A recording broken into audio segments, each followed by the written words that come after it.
ಶೂನ್ಯದಿಂದ ನಾಯಕನವರೆಗಿನ ಪಯಣ. ಯೂಟ್ಯೂಬರ್ನಿಂದ 100 ಕೋಟಿ ಸ್ಟಾರ್. ಸ್ನೇಹಿತರೆ, ದೊಡ್ಡ ಕನಸು ಕಾಣಿ. ನಿಮ್ಮ ಕಷ್ಟ ಮತ್ತು ಪ್ರತಿಭೆಯನ್ನು ಜಗತ್ತು ಗುರುತಿಸುವ ಒಂದು ದಿನ ಇದ್ದೇ ಇರುತ್ತದೆ. ನೀವು ಎಲ್ಲಿಂದ ಬಂದಿದ್ದೀರಿ ಎನ್ನುವುದಕ್ಕಿಂತ ಎಲ್ಲಿಗೆ ಹೋಗಲು ಹೊರಟಿದ್ದೀರಿ ಎನ್ನುವುದು ಮುಖ್ಯ. ಹಾಯ್ ಫ್ರೆಂಡ್ಸ್, ಎಲ್ಲರಿಗೂ ನಮಸ್ಕಾರ. ಇಂದು ನಾವು ಯಾರ ಬಗ್ಗೆ ಮಾತನಾಡುತ್ತಿದ್ದೇವೆ ಎಂದರೆ, ಅವರು ಈ ಸ್ಫೂರ್ತಿದಾಯಕ ಮಾತುಗಳಿಗೆ ಜೀವ ತುಂಬಿದಂತೆ ಬದುಕಿದವರು. ಅವರು ಯೂಟ್ಯೂಬ್ನಲ್ಲಿ ಶಾರ್ಟ್ಸ್ ಸಿನಿಮಾಗಳನ್ನು ಮಾಡುತ್ತಿದ್ದ ಒಬ್ಬ ಸಾಮಾನ್ಯ ಹುಡುಗನಾಗಿದ್ದರು. ಆದರೆ ಈಗ ಅವರು ಸತತವಾಗಿ 100 ಕೋಟಿ ಗಳಿಸಿದ ಚಿತ್ರಗಳಲ್ಲಿ ನಟಿಸಿ ಭಾರತೀಯ ಚಿತ್ರರಂಗದ ಹೊಸ ಸೆನ್ಸೇಷನ್ ಆಗಿ ಹೊರಹೊಮ್ಮಿದ್ದಾರೆ. ಅವರೇ ಪ್ರದೀಪ್ ರಂಗನಾಥನ್. ಪ್ರದೀಪ್ ರಂಗನಾಥನ್ ತಮಿಳು ಸಿನಿಮಾ ಲೋಕದಲ್ಲಿ ಉದಯಿಸಿದ ಹೊಸ ತಾರೆ. ನಿರ್ದೇಶಕ, ನಟ, ಕಥೆಗಾರ ಮೂರೂ ಪಾತ್ರಗಳನ್ನು ಅತ್ಯಂತ ನೈಸರ್ಗಿಕವಾಗಿ ನಿಭಾಯಿಸುತ್ತಾರೆ. ಇವರ ಬಾಲ್ಯ ಮತ್ತು ಶಿಕ್ಷಣ. ಪ್ರದೀಪ್ ರಂಗನಾಥನ್ ಚೆನ್ನೈಯಲ್ಲಿ ಜನಿಸಿ ಬೆಳೆದರು. ಬಾಲ್ಯದಲ್ಲೇ ಸಿನಿಮಾವನ್ನು ಪ್ರೀತಿಸುವ ಮನಸ್ಸು. ಶಾಲಾ ಕಾಲೇಜಿನಲ್ಲಿ ಸಿನಿಮಾಗಳಿಗೆ ಸಂಬಂಧಿಸಿದ ಕ್ಲಿಪ್ಗಳು, ಶಾರ್ಟ್ಸ್ ವಿಡಿಯೋಗಳನ್ನು ಮಾಡುವುದು ಇವರ ಹವ್ಯಾಸ. ಇವರು ಇಂಜಿನಿಯರಿಂಗ್ ಓದಿದರೂ ಸಿನಿಮಾ ಕ್ಷೇತ್ರಕ್ಕೆ ಹೋಗಬೇಕು ಎಂಬ ಕನಸು ಮಾತ್ರ ಬದಲಾಗಲಿಲ್ಲ. ಇವರ ಆರಂಭಿಕ ಹಾದಿ. ಮೊದಲು ಯೂಟ್ಯೂಬ್ನಲ್ಲಿ ಶಾರ್ಟ್ಸ್ ಫಿಲಂಗಳನ್ನು ಮಾಡಿ ಜನರ ಗಮನಕ್ಕೆ ಬಂದರು.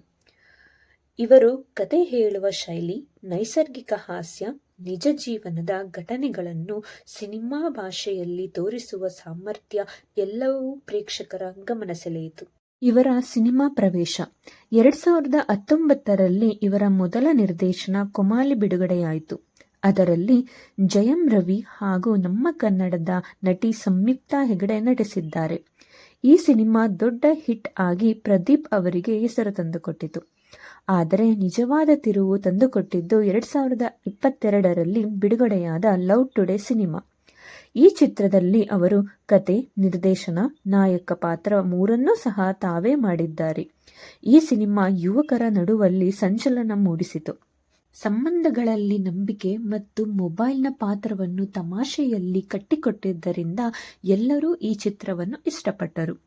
ಈ ಸಿನಿಮಾದ ಮೂಲಕ ಇವರ ನಟನೆಯೂ ಸಹ ತುಂಬಾ ಮೆಚ್ಚುಗೆ ಗಳಿಸಿತು ಮತ್ತು ಈ ಸಿನಿಮಾ ಹಿಂದಿಯಲ್ಲೂ ಕೂಡ ಡಬ್ಬಿಂಗ್ ಆಯಿತು.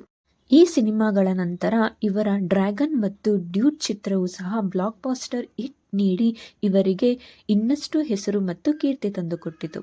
ಇವರ ಮುಂದಿನ ಚಿತ್ರ LIK ಕೂಡ ಬಹು ನಿರೀಕ್ಷಿತ ಸಿನಿಮಾಗಳಲ್ಲಿ ಒಂದಾಗಿದೆ. ಸಾಮಾನ್ಯ ಯುವಕರ ಕನಸು ಕೂಡ ಸತ್ಯವಾಗಬಹುದು ಎಂಬುದಕ್ಕೆ ಪ್ರದೀಪ್ ರಂಗನಾಥನ್ ಅವರ ಬದುಕು ಇದಕ್ಕೆ ಸಾಕ್ಷಿ. ಶ್ರಮ, ಪ್ರತಿಭೆ ಮತ್ತು ನಿಜವಾದ ಕಥೆಗಳ ಮೇಲೆ ಇರುವ ಆಸಕ್ತಿ ಇಂದು ಅವರು ಸಿನಿಮಾ ಜಗತ್ತಿನಲ್ಲಿ ಬೆಳಗಲು ಕಾರಣ.